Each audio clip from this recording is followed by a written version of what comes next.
This podcast is sponsored by Adelaide.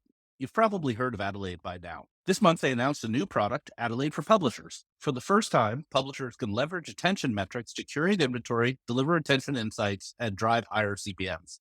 Join the Weather Company, NPR, Westwood One, Cumulus Media, and other leading publishers taking advantage of the attention economy's most popular metric, AU.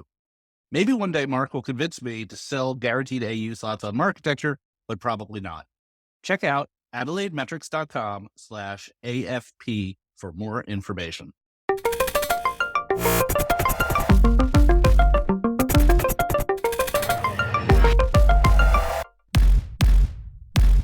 Welcome to the Marketecture Podcast. We have an interesting episode today. We're going to talk about political advertising. It is October and it's almost October, and we have a pretty big election coming up. And political always shows up, and some people understand it. I know I always have a hard time understanding exactly how it works within programmatic, and we have a great guest to talk about that. We have Mark Jablonowski, who is the president and CTO of DS Political, who's going to walk us through the ins and outs of how political advertising works and what we should know about it. So, Mark, thank you so much for being here. Awesome. Thanks, Ari. Glad to be here. Let's start with the basics. What is DS Political? What do you do?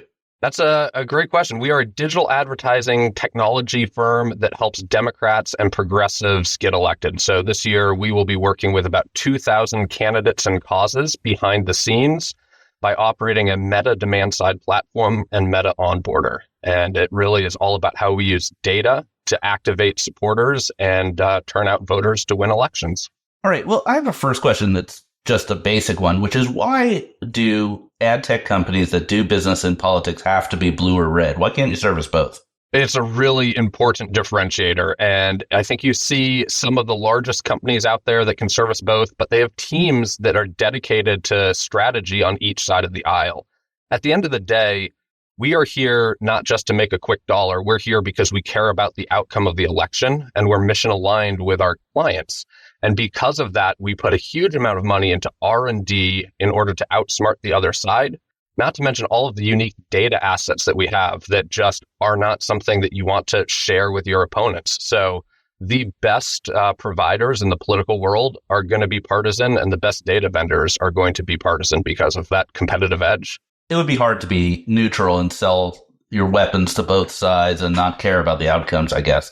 Yeah, I mean, it's a large industry. There are people in there all the way from, the large data aggregators to nonpartisan data vendors to highly specialized, partisan vendors. And you sort of climb up the scale of quality as you're getting more specialized. So traditional political consultants would basically just buy a lot of TV and take a cut. Is that the same model here?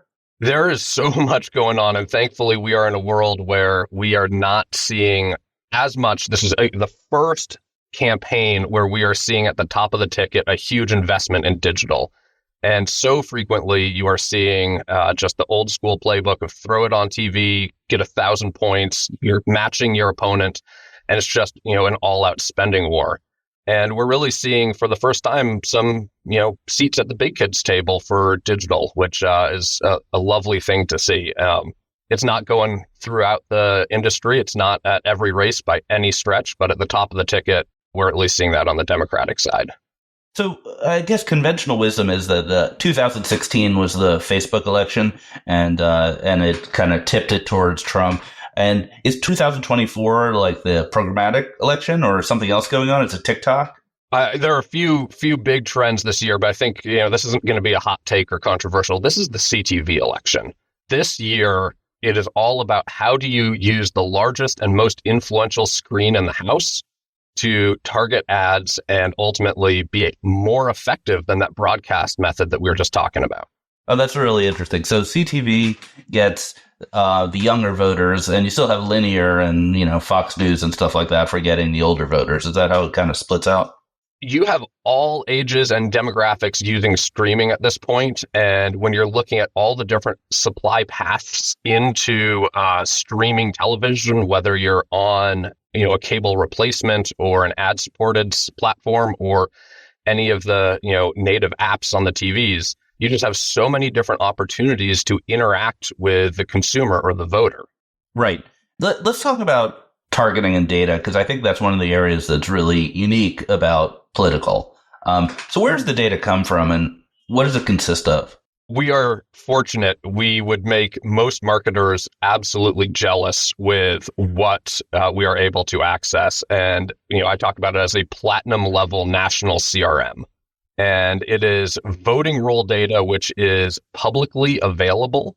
It is offered by the Secretary of State in every state and territory, and then aggregated across all of the different locations to normalize for moves and all the things that you would expect. So the very basic information on if you are a registered voter and what party you're affiliated with, and if you show up to vote and how you vote, not whom you vote for, but if you are doing a mail-in ballot, if you are doing early absentee, if you vote on election day, this is all public record. And so this is protected speech that allows us to gather this information, and then the more advanced, partisan firms are able to do a lot with this data, where they're able to overlay it with survey information from the party. They're able to overlay it with precinct level election returns and look at, we know the exact outcome in a precinct. We know exactly who showed up to vote in that election. And when you look at that longitudinally, year over year, cycle over cycle, you can start to get a very good idea of what is going to make a specific voter turn out, and what issues might motivate them, and how they may end up, in the voting booth, whether they're a ticket splitter, whether they are a drop-off voter. There are all sorts of really advanced things that we're able to pull out of this data. Yeah. So it's pretty fascinating. Well, I guess putting on my guy in the street hat, why are voting rolls available? It seems like the government shouldn't be giving out voter rolls to people.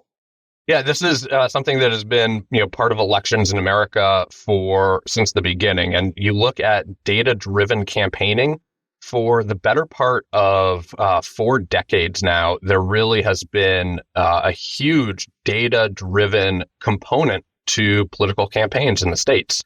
And so this predates the internet. This predates, all of the technology that we're doing here. It is literally the underpinnings for political campaigns. So it dictates who is getting phone calls, who is getting direct mail, who is getting a canvasser to show up at someone's doorstep and knock on their door and have a conversation, try and create that emotional connection with the constituents. So it really has been an established practice at this point. And, we view our job is to treat that data with as much respect and reverence as possible and work with it ethically and in a privacy compliant way. And so we really try and, be a leader in the space where we're taking this offline data, which is unbelievably detailed and complex, and bringing it online, again, using the best practices for privacy and non-re-identifying anonymous activity and all of that stuff. Right. So let's talk about the plumbing a little bit. So you get a voter roll, and it's got name, address, political affiliation, and whether they voted in the last election, that sort of thing.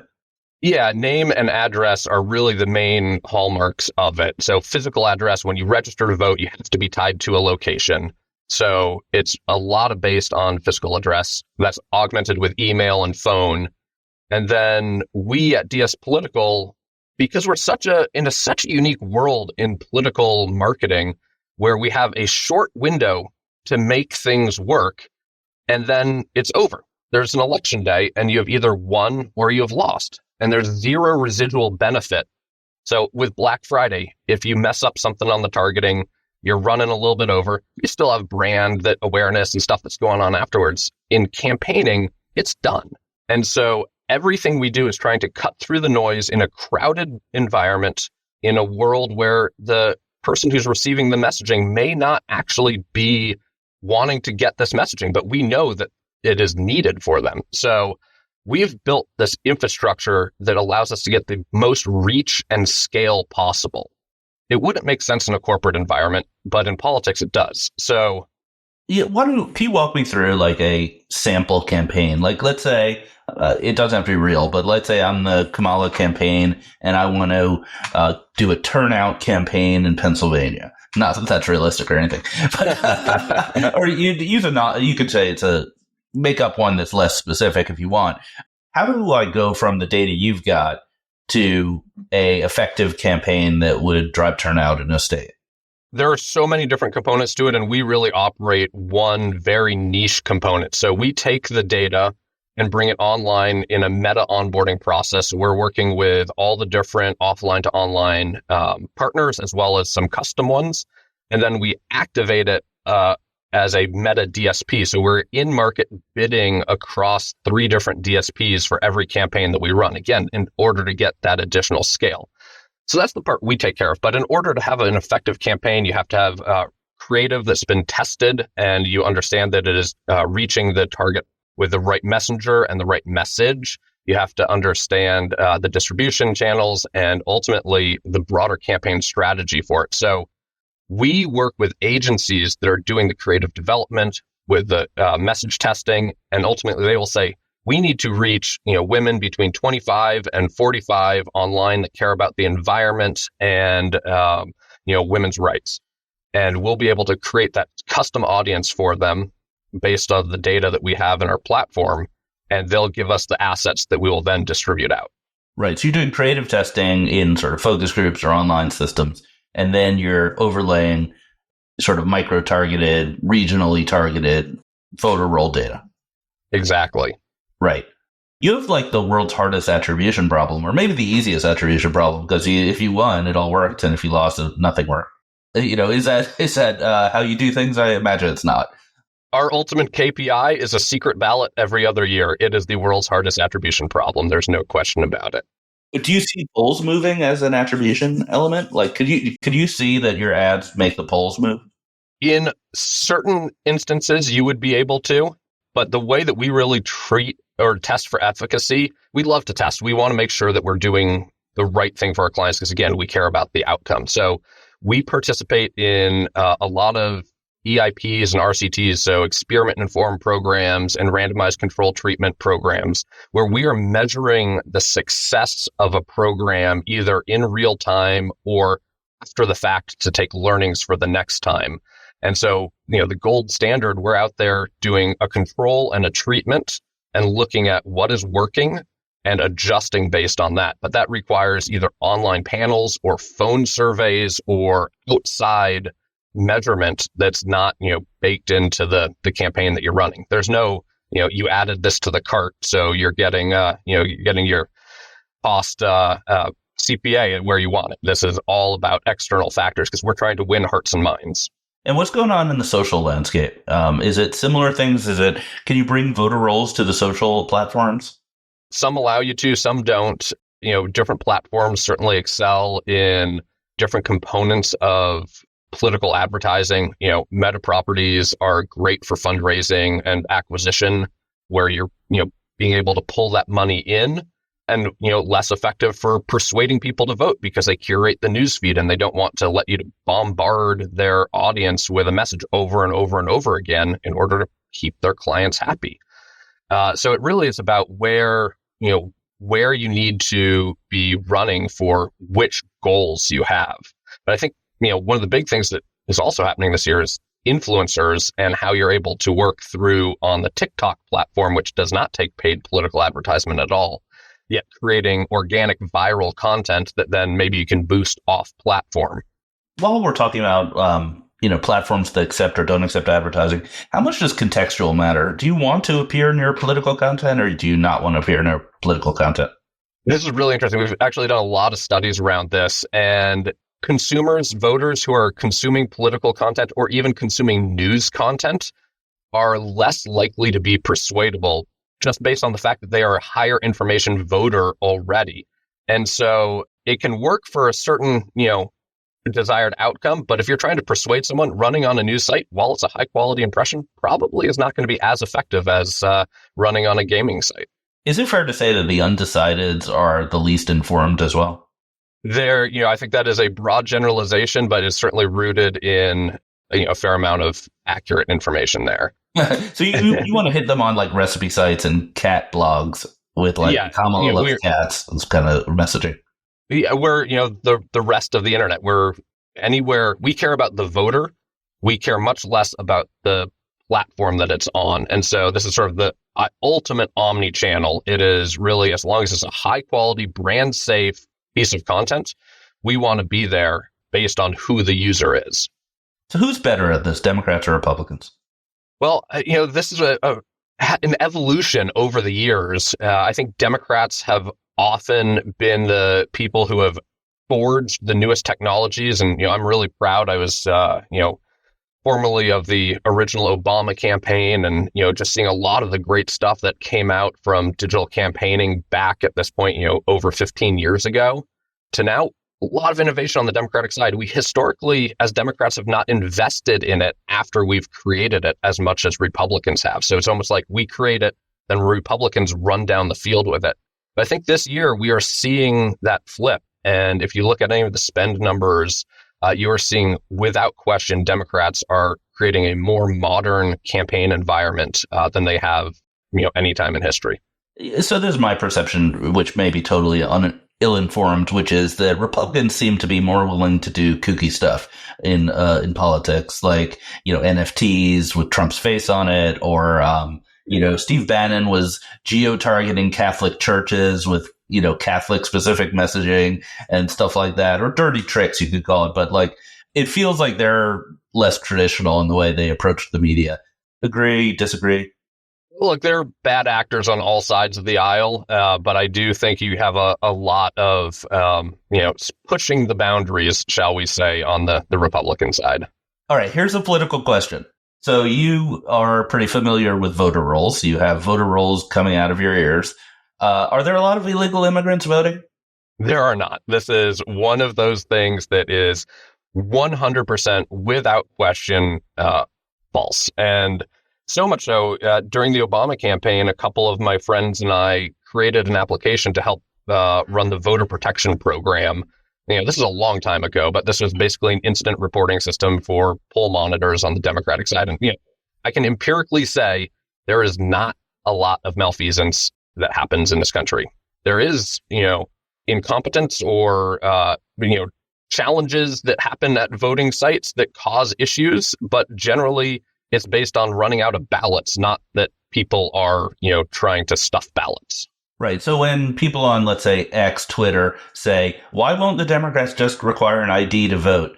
How do you feel about that argument? This is something that is about disenfranchising a population. And it is something, us here on this podcast and a lot of our social circles, we all think of an ID as something that is really easy to acquire. But in actuality, if you are a low-income American citizen, but are struggling to make ends meet, that can be a real barrier in order to vote. And ultimately, we want to get every voter that is eligible to vote in the doors. And, an ID is not something that is necessary in order to, prove that you're a citizen. All right, you heard it here first on the Marketecture podcast. Before I let you go, predictions for this election? Look, there's an incredible amount of enthusiasm behind Kamala right now, but if the election were held today, I'm not sure that we would win. And so there's going to be a long slog of hard work on all sides. But I know that, my colleagues and I, we are all working as hard as we possibly can around the clock because we are not there yet. And we need to keep pushing in order to get across the finish line. All right. Well, we're going to take a break, and Eric Franchi is going to come back with Joe Zappa to do the news of the week. I'm taking the week off from news of the week. So Mark Jablonowski, did I get that right? I think I got it right. You got it. Nailed it. From DS Political, thank you so much for joining us and giving us your perspective on political programmatic advertising. Thanks, Ari. This podcast is brought to you by Freewheel's buy-side technology, Beeswax. I know a little something about Beeswax. I used to be the CEO. You may know Beeswax as the industry's only bidder-as-a-service with customizable, transparent, and controllable buy-side tech, but it's evolved to be so much more. Beeswax creates a direct connection between advertisers and Freewheel's premium publisher supply that enables performance-driven CTV buying. Beeswax's tools are designed to connect linear and digital TV and create scale in a world with increasing third-party identifiers, so you can easily navigate the complete video ecosystem. To learn more, go to freewheel.com/beeswax/pod. That's freewheel.com/beeswax/pod. And we're back, everyone. Ari is not here. Ari is somewhere in Virginia, watching testimony and handwriting his notes, which we'll hear about later on. It's Eric Frenchie, and I'm here with our guest News of the Week host and my co-host on the Open Market podcast and the master of the discourse, Joe Zappa. Welcome, Joe. Eric, good to see you. We don't talk enough, and I know you needed to spend more time with me, so I'm happy we could find an excuse to do that. Yeah, no, I know. Well, you're a good guy to have around because, as I said before, you're a master of the discourse. You spend all of your time in the arena being X. So a lot of these posts that end up going ad tech viral, you send them to me first, so I can see them and not spend all my time on my phone. Anyway, so we got a bunch of stuff this week. We're actually going to start with a semi-viral post that just happened on X from Lodome's Andy Monfried. From there, got a couple of interesting announcements.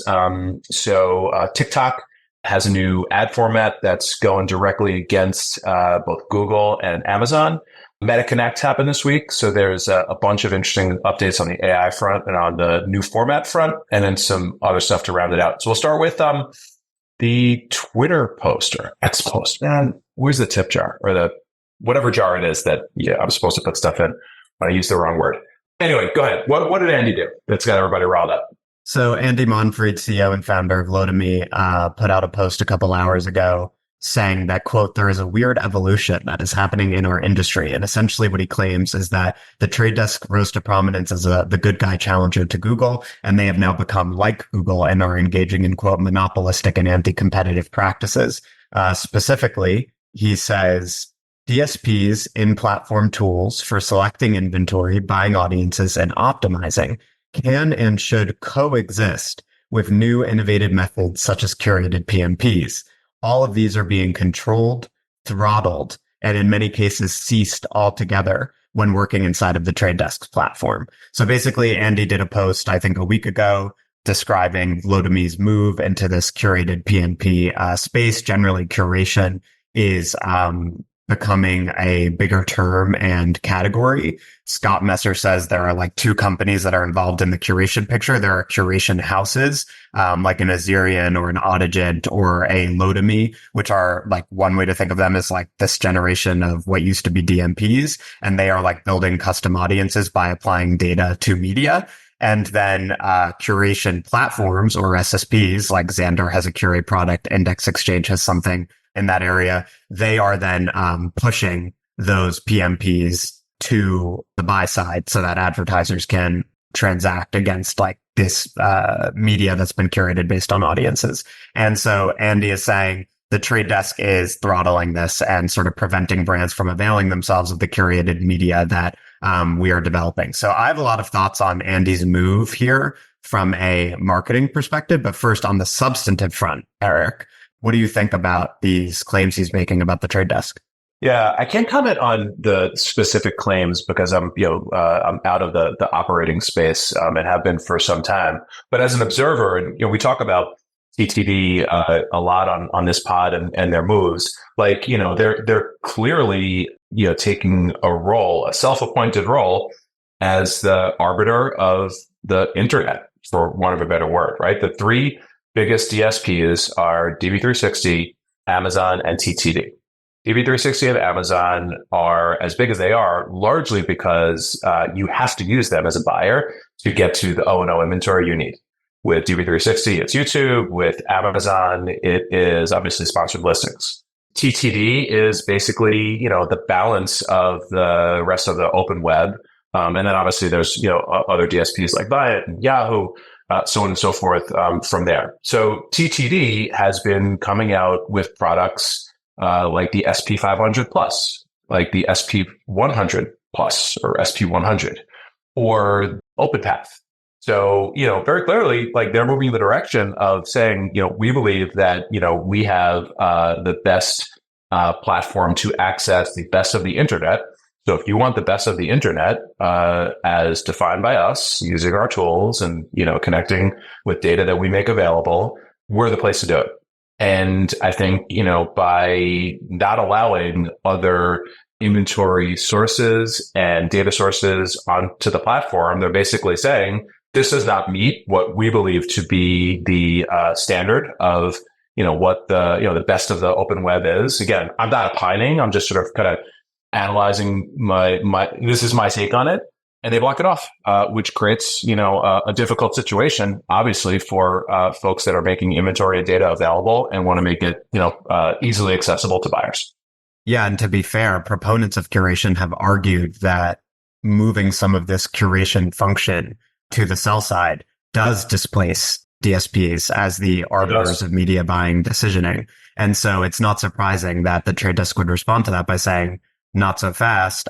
In fact, we are going to be the arbiter of what we are now calling the premium internet. So, and I think Ari, had a similar reaction. We emailed with him, and I don't think he'd mind us saying that his reaction was that it's unsurprising that the trade desk is trying to exert more control, and shore up its growth prospects, which of course growth gets harder as you eat up more and more of the market. And so this is sort of an unsurprising move on their part. And it's unsurprising, of course, also that other ad tech companies that are smaller are going to critique them. So no surprise there, but interesting to see how the curation debates are developing. From a marketing perspective, I want to say, of course, that I love Andy's move here. He's communicating directly with the audience, and he's inserting Lotame into the center of the industry discussion by taking a shot at one of the big players and aligning his comments with the biggest item in the news cycle, which is Google's alleged monopolistic practices, by aligning the trade desk with them. So this is a perfect example of a couple of really good marketing practices. One is going directly to the audience, and the other is not being afraid to court productive controversy, right? He's saying the trade desk is getting in the way of our curation product. And by challenging them, not only is he potentially pushing back on their practices, but he's also calling that product to everyone's attention. And so that, I think, is often a more effective way to bring a product into the industry discourse and to your customers' attention than simply talking about the product. He's inserting it into the discussion in the news cycle. Yeah, I agree. As of now, what's the activity been on the post? Have people been reacting favorably to it? Has it sparked further discussion? We're recording this Thursday afternoon. I think he posted the thing a couple hours ago. I'm curious, what the sentiment is in across the X sphere. Yeah, on X, it has 34 likes, 6 retweets, and half a dozen comments. And I don't know that I really trust the X views metric, but it says it has 5,700 views, and that's good. For ad tech, that's a pretty significant performance for a post. And I don't know if it's on LinkedIn as well, but yeah. Generally on LinkedIn, you'll do higher numbers. So I'm curious how it's going over there. But yeah, no doubt a successful move by him and something that other companies can learn from in terms of marketing, especially if you have a founder CEO at the helm. Yeah, it has 83 reactions on LinkedIn. And again, this is just a few hours in, so I'm sure it's going to get a lot more attention. Yeah. So it's going to be interesting to see where things go from here. And do we see more of a pile on? Does TTD react in some kind of way from a corporate comms perspective? I don't think they're going to change their business practices, but who knows? No, yeah, I doubt they'll change their business practices. But as you and I talked about offline, I think it probably is worth responding for them. Not necessarily to, quote tweet or comment on Andy's post directly, because that would bring attention to the original critique to some who might not have seen it, but just to weigh in on this growing narrative. The reason Andy's posts are performing is because there's a sizable number of people in the industry who agree with him or at least sympathize with his perspective. So if I were the trade desk, I would be watching that closely, as I'm sure they are. And I would want to start to counter that narrative and talk about how their activities are actually in the best interest of advertisers, even if they may not be in the best interest of other ad tech companies. That's probably the line I would consider taking. Yeah, agreed. Makes sense. We'll keep an eye on it. Okay, moving on. We have an interesting new ad format from TikTok. So TikTok is letting advertisers target its search results page with ads. This was reported on TechCrunch, actually. So I thought this was interesting. I'm not a TikTok user, but I sort of follow the discourse and a lot of the moves around it because it's become such a big business. Targeting the search results page. This sounds like AdWords, right? It sounds a lot like AdWords in one way. But because they have a commerce business, it kind of sounds like sponsored listings too, right? It's a keyword based solution that allows brands to appear in search results. I was not aware of how big TikTok was as a search engine or how big their actual commerce activity is. So, according to Adobe, 2 in 5 Americans, so 40%, use TikTok as a search engine. Is that surprising to you? Like it was to me, but maybe it's because I'm not a user, not necessarily in the demographic. I'm not terribly surprised. I think the question for Google, like when I saw this, my main thought was about Google and where they stand in the search business, because they have a few companies encroaching on their territory, right? You have the AI angle with like the ChatGPTs of the world. You have TikTok from the social angle. And then in terms of products and commerce, you have Amazon and its competitors.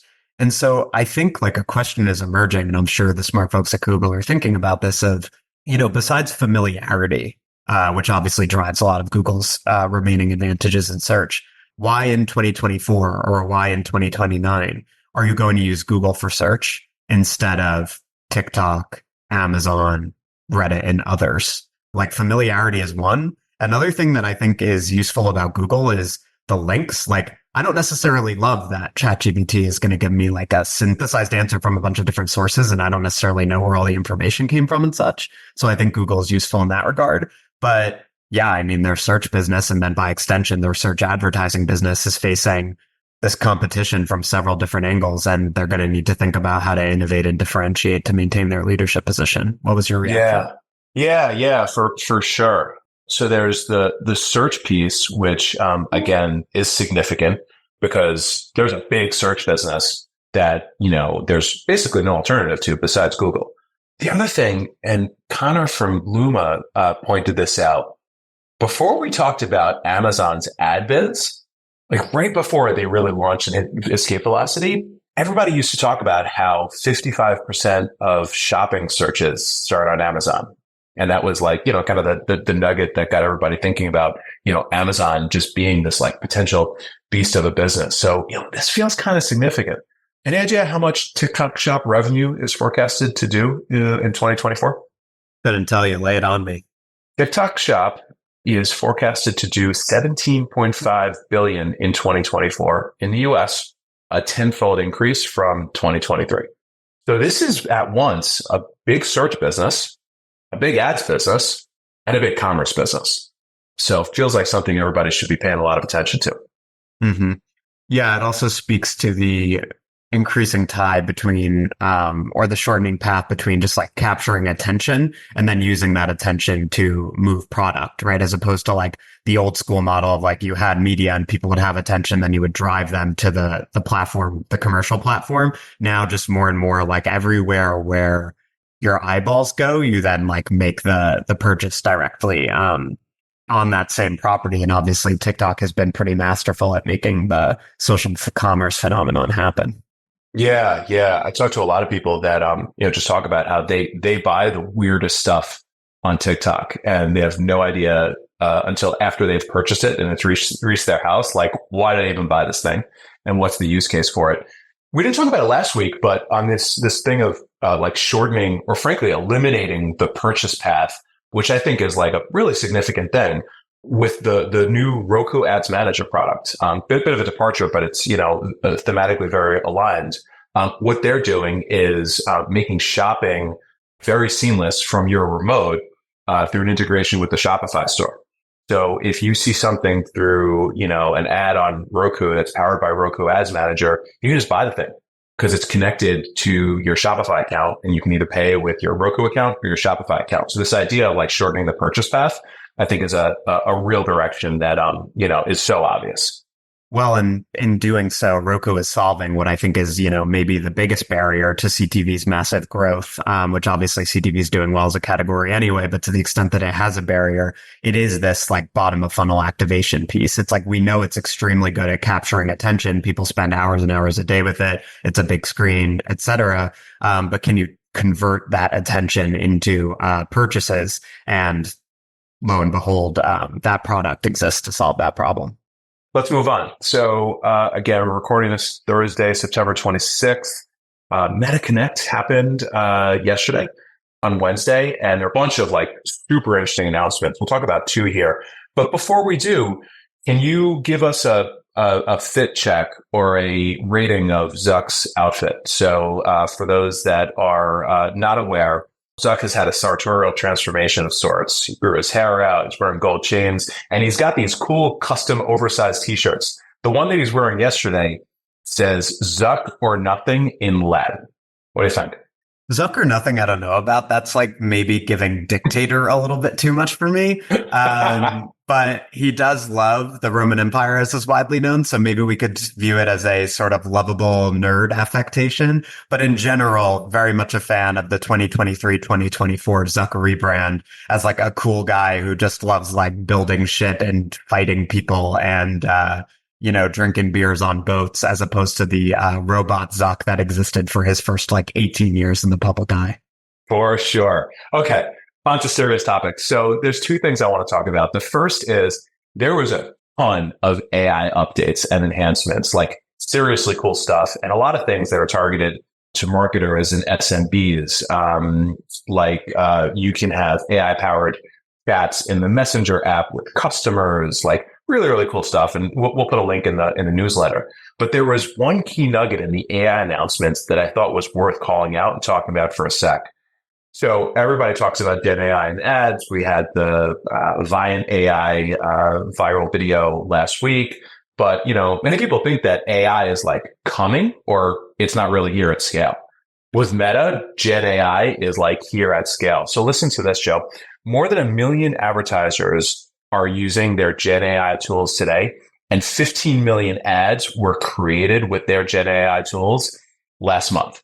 Like, this is a product that didn't exist, 2 years ago with the Advantage Plus, automated algorithmic advertising product. So, seems like Meta is frankly far ahead of the rest of the walled garden pack when it comes to generative AI. What do you think? Yeah, it's not surprising. Meta and Google have been going down this path of self-serve automation-driven ads for a while with Advantage Plus and PMax. And it's interesting, you mentioned Viant AI. So the Vanderhooks at Viant debuted this autonomous advertising platform driven by AI that can automate media planning last week. And I know that part of how they see the utility of such a platform for the open web is in allowing small advertisers who generally love advertising on Facebook and Google because those companies make it so easy to advertise on the open web. So like part of what we're seeing here with that like vast adoption of AI tools for advertising on Meta is probably like millions of small businesses who are used to saying, yeah, Meta, just solve the advertising thing for me. Like I own an ice cream shop. I'm not an advertising professional. It's not surprising that they are using those AI tools and that Meta is getting out to such a big lead. I think one of the big questions is, can the same thing happen for the open web? Yeah, I think it's inevitable. Obviously, we invest in a lot of companies that are focused on AI. And I think it's inevitable for the enterprise. And it's going to be, obviously AI based tools, but they're going to have a different use case for a different type of customer. But man, 1 million advertisers and 15 million ads created and this type of thing, especially with the ads created, grows exponentially. So super impressive. The other thing I thought was neat was these Orion AR glasses. So there's the Meta Ray-Bans, which are pretty cool. I don't have a pair. I've seen them. They look slick. They look like a pair of sunglasses. They've got some good functionality, but they showed it. You're not able to like demo these as a consumer. They showed what they're building with these AR glasses, and it was jaw dropping. Did you see the demo? Did you see some of the videos? No, I didn't, but I did listen to the Acquired podcast Zuck was on, and I think he said that like there was some gigantic number of like the amount of money they lose because they have to depend on Apple as the platform, the delivery platform for their products and services. And, it's obvious that what they're hoping is that if glasses succeed mobile as the number one platform, that they will be able to own that and get back so much of the money they lose through having to go through Apple and Google to reach consumers. I listened to that podcast because you made me. He estimated they would be twice as profitable if that's what I thought. They control it sounds everything. insane, but Anyway, I recommend everybody look at the demo. Unfortunately, it's a video only at this point, but it is really cool. And, they have a very big bet on VR with the Oculus Quest units. And it seems like, this is going to be the real focus for them in the future, which is glasses that you can wear everywhere, and experience the world in a new way. And again, look at the videos, but the marketing use cases are so clearly there. But I'll tell you, a lot of money has been lost investing in AR, VR, and XR companies over the course of the past decade or so. It's so much of a timing thing. But I'll tell you, if Meta makes this work, they develop an external API and app store for developers, this thing could become a great platform. It is that interesting. So keep an eye on it. Two more things and we'll call it for the day. So, Joe, did you go to Programmatic IO? I didn't. Yeah, me either. Ari was there. He spoke on a panel, but I haven't seen a bunch of coverage. There was one thing on Ad Exchanger that I saw, which was notes from a presentation from Shweta Juria, who's an analyst, Shweta, at Wolf Research. She said that open programmatic spend has only grown 3% since 2021, while walled gardens have grown 10% in the same time frame. Does that make sense to you? I mean, it's not that surprising to me, but maybe I'm off. But I mean, think about that pod Ari and Eric Seifert did together, where they basically lamented the impending demise of the open web. Of course, the open web remains a giant business, right? But, it's the ease, I think, of the walled gardens that makes it so difficult for the open web to compete with them. The ease, the performance, which also they grade their own homework, which is a huge advantage for them. And so the big question mark there, or the source of potential optimism for the open web, is maybe AI. If we could get smaller businesses spending a massive amount of money on the open web as they currently do with Google and Facebook, would that make a big difference? I don't know. But, the challenges that the open web faces are well noted. And it's not too shocking to me to hear that the walled gardens are outstripping their growth. Yeah, I'm not surprised that walled gardens are outstripping the growth. I guess, the thing that's the counterpoint is there's a massive share shift going on. So there's companies and there's some of the public companies that power, much of the open internet that are growing, right? So I think it's a little bit of a dichotomy there. And I guess you're seeing the decline of, certain companies that are powering maybe the sort of previous iteration of the open web, and the growth of companies like TTD and others that are carrying the torch forward. I don't know. I'd love to get a hold of the presentation if anybody has it. Final point. This is an unfortunate one. Ari does a bit called Justify Your Existence, which is a small kind of micropod for startups. And a former Justify Your Existence guest, UPaid, UPAID, the user-provided advertising ID, has unfortunately closed its doors. Are you familiar with UPaid? I wasn't super familiar with them. I had seen the founder. I think Chris Milano is his name. I'd seen him on socials. But yeah, I thought this was an interesting story. Obviously, sorry to hear about the company shutting down. But I'm just curious, for you as a venture capitalist in the space, what is your take on the sort of swath of companies that exist to, the way many of them put it, give consumers control over their data, or drive first-party registrations for publishers, or first-party data for advertisers? Because I think that there's a large graveyard with those companies, but there are also a lot of them that are still going. I think you said it well. It's something that has had a bunch of attempts and a bunch of different business models around it, and there hasn't been a breakout success either. And on the other hand, it seems to be such a huge and obvious opportunity that brave entrepreneurs are going after it. So it's a business model question.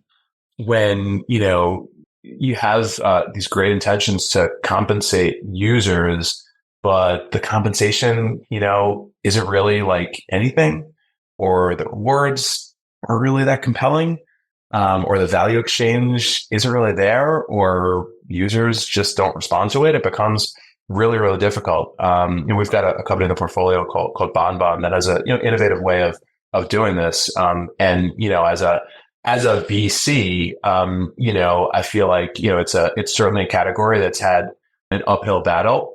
But man, if somebody figures this thing out, you could have a really big business. So it's just one that we haven't seen a breakout success with yet. So unfortunately for UPay, and I hope Chris moves on to bigger and better things. Yeah, I think the business model question is important to your point. I think if your pitch is, we're going to go direct to consumers and get them to give us permission to share their data, or they're going to, use us to manage, to control or access to their data, I think that's kind of dead on arrival. I think you have to go through intermediaries to whom consumers are going to want to have access, and be a way for, like what Bonbon does is they run a rewards program that then publishers, it creates a value exchange. So publishers get their audience's first party data, and consumers get rewards, and it drives registrations, and it also drives adoption of alternative IDs like Ramp ID or UID2. So I think that's a model that potentially has legs. But yeah, it's definitely a tough business, and we're pouring one out for UPaid, and good luck on your next venture, Chris. Absolutely. I think we'll end it there. Ari, we miss you. We'll see you next week. Joe, thank you as always for sitting in. You're an awesome co-host, and we will see you next week, everybody. Bye-bye. Thank you for subscribing to Marketecture. New interviews are added every week at marketecture.tv and your favorite podcasting app.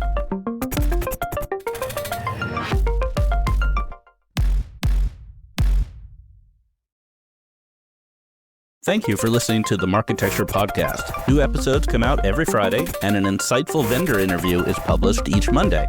You can subscribe to our library of hundreds of executive interviews at marketecture.tv. You can also sign up for free for our weekly newsletter with my original strategic insights on the week's news at news.marketecture.tv. And if you're feeling social, we operate a vibrant Slack community that you can apply to join at adtechgod.com.